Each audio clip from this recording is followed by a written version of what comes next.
फरमाया कि उन लोगों की तरह मत बनो जो अल्लाह को भूल बैठे। अपने रब को जिन्होंने भुला दिया है, तुम्हें उनकी तरह नहीं बनना चाहिए।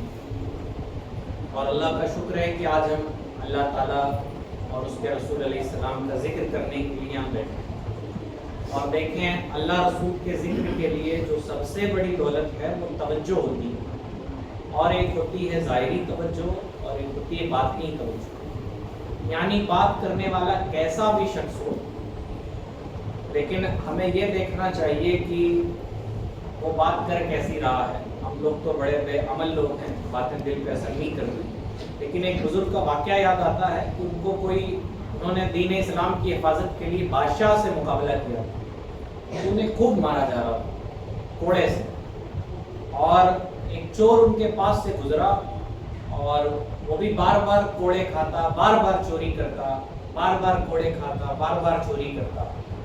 तो उस चोर ने उनसे कहा कि देखें मौलाना साहब, कि मैंने तो गलत काम मार खाने के बाद नहीं छोड़ा, आप तो सीधे रास्ते पे हैं, कहीं मार के डर से सीधा रास्ता मत छोड़ दीजिए, या तकलीफ के डर से सीधा रास्ता मत छोड़ दीजिए, बल्कि इस सीधे रास्ते पे कायम रहिए।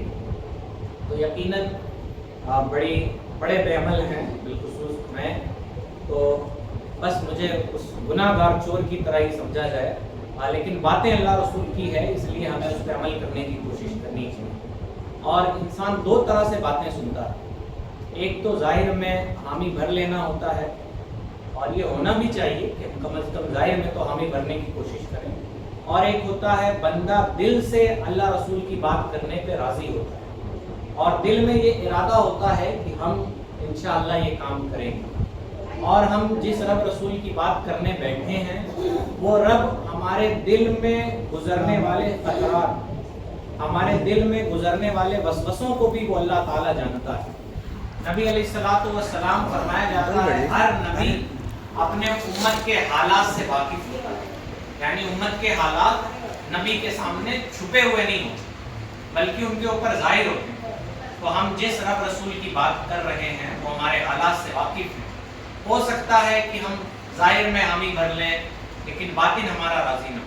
और बातिन की बरकत ये होती है कि नबी अलैहिस्सलाम ने फरमाया, नियतुल मोमिन खैरुम मिन अमली, मोमिन की नीयत उसके अमल से बेहतर है। यानी किसी बाबू ने सुना तकरीर कि हाँ हमें नमाज नहीं छोड़नी चाहिए, बातिन जाहिर में तो कुछ नहीं कहा, दिल में नियत कर ली कि आइंदा नमाज नहीं छोड़ूंगा।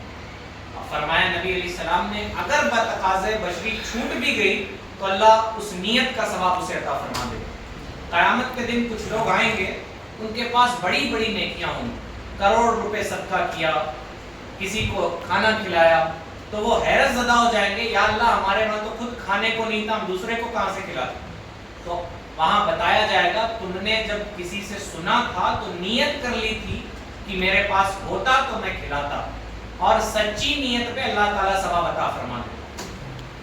तो ये होती है दिल की बरकत, दिल से इरादा करने की बरकत। और जाहिर में बंदा कुछ कह ले और अंदर अंदर सोचे चलो ठीक है, देखा जाएगा नमाज पढ़ेंगे कि नहीं पढ़ेंगे, या वैसे ही चाल बेढंगी जो पहले थी वो भी है। आप कोशिश पूरी करें, तौफीक देना अल्लाह का काम।